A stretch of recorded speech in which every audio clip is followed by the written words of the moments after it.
കൂട്ടെന്ന് വെച്ചാൽ നമ്മൾ ഒരുമിച്ചിരിക്കുമ്പോൾ ശക്തി കൂടുതലാണ്. എല്ലാ കാര്യവും നമ്മൾ ചേർന്ന് പോകാൻ പറ്റുമ്പോൾ അംഗസംഖ്യയും, പക്ഷെ അവർ തമ്മിൽ യോജിപ്പും വേണം. നമ്മളൊരു കുടുംബത്തിൽ കഴിയുന്നതിനല്ല, പരസ്പരം വിട്ടുവീഴ്ച. കാരണം പ്രശ്നങ്ങളുണ്ടോ, എല്ലാവരും ഒരുപോലെ ചിന്തിക്കുന്നവരല്ലോ. അപ്പം അങ്ങോട്ടും ഇങ്ങോട്ടും ഒരുപാട് ആളുകളുടെ ഒപ്പീനിയൻസ് വരുമ്പോൾ അതിൻ്റെതായ ഒരു ചെറിയ സ്വാഭാവികം കിട്ടും. കാരണം ഞാൻ തന്നെ പറയും, എന്താണ് കാണിക്കുന്നത് അത് എൻ്റെ ഭാഗം ശരിയെന്നുള്ളതല്ല, അവർക്ക് നല്ലത് വരണം. അപ്പം നമ്മൾ പറഞ്ഞു കൊടുക്കും, നമ്മൾ പോയപ്പോൾ ഇന്നത് സംഭവിച്ചു, നിങ്ങളതുവഴി പോകുമ്പോൾ ഇത് സംഭവിക്കാതിരിക്കട്ടെ, അതിനുവേണ്ടിയുള്ള സംഭവമാണ്.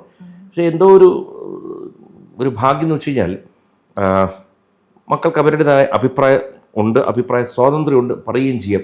ഞങ്ങൾ തമ്മിൽ നല്ല തർക്കത്തിലോട്ട് പോകും. പക്ഷെ തർക്കമുണ്ടെങ്കിലും കുറച്ച് കഴിയുമ്പോൾ അവർ മനസ്സിലാക്കാറുണ്ട്, പുള്ളി എന്തിനാണ് ഈ അച്ഛൻ ഇങ്ങനെ പറയുന്നത്, അതിനകത്ത് കാരണമുണ്ടല്ലോ എന്ന് മനസ്സിലാക്കാനുള്ളൊരു ബോധം അവർക്ക് എവിടെയോ കിടപ്പുണ്ട്. ഞാൻ പറയുന്ന 100% എടുക്കണമെന്ന് എനിക്കും അഭിപ്രായമില്ല. എൻ്റെ മക്കൾ അതിനകത്തൊരു 10% എടുത്താൽ എൻ്റെ വിജയമായിട്ട് ഞാൻ കരുതും.